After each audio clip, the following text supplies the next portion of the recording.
Mesdames et messieurs, bienvenue à toutes et à tous sur Pix Plus Sport pour la reprise du championnat des divisions 1 belges de futsal. En exclusivité sur Pix Plus Sport, on se retrouve pour le résumé de la première journée entre les Tongrois de Bilzen contre l'une des deux nouvelles équipes montantes en division 1.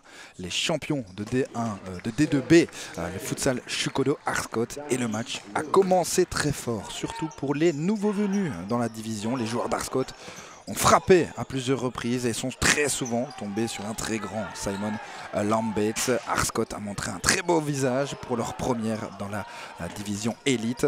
Mais cette équipe de Pibo Bilzen a des ressources, évidemment, avec de très très bons joueurs. Il y a eu beaucoup de changements, notamment l'arrivée d'un certain Khalid Aït Salah qui en première mi-temps nous a montré ce geste, mais il n'a pas réussi à trouver la marque. Nouvelle tentative avec Belfakir, une autre tentative ici qui vient heurter le poteau de la part de Hassam Boudmi. Et regardez cela, les actions s'enchaînent.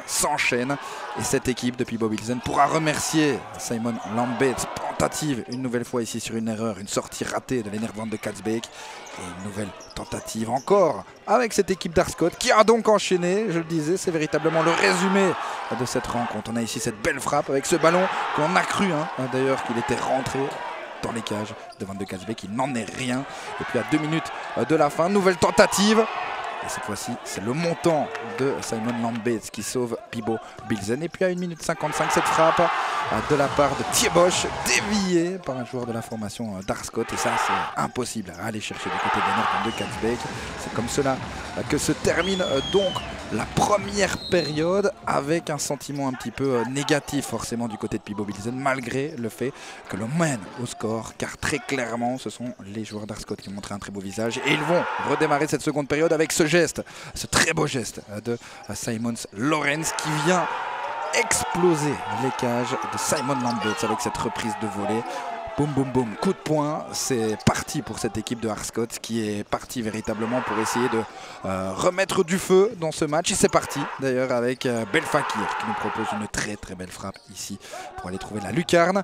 1-2 donc pour Arscott qui malheureusement fêtera cette réalisation de courte durée puisqu'il y a une nouvelle réaction ici avec cette nouvelle frappe encore une fois de Thiebosch qui est contrée par Arne Lambeets, déviée par Arne Lambeets du talon pour aller mettre l'égalisation. Arscott continue. Arscott essaye, mais malheureusement, c'est Khalid Aït Salah qui aura le dernier mot avec le but décisif. 3-2 ici. On a encore 7 minutes pour faire la différence, mais on tombe sur une équipe de Bilzen d'expérience qui va donc tout faire véritablement pour résister au retour de ces joueurs d'Arscott. Mais on va quand même essayer à plusieurs reprises, avec notamment les frappes de Pezeil, avec plusieurs frappes, mais également ce très beau solo proposé par Belfakir. On a senti tout de même une équipe d'Arscott un petit peu fatiguée en fin de match. Et on a encore pu compter du côté de Pibo Bilzen et Sven Sleipen sur Simon Lambeets qui aura été, à l'image de cette action, l'homme du match de cette équipe de Pibo Bilzen. On se retrouve la semaine prochaine évidemment pour la deuxième rencontre. Évidemment, 2 belles équipes, mais il y a du pain sur la planche. Le futsal sur Pix Plus Sport, ça continue. Ciao ciao.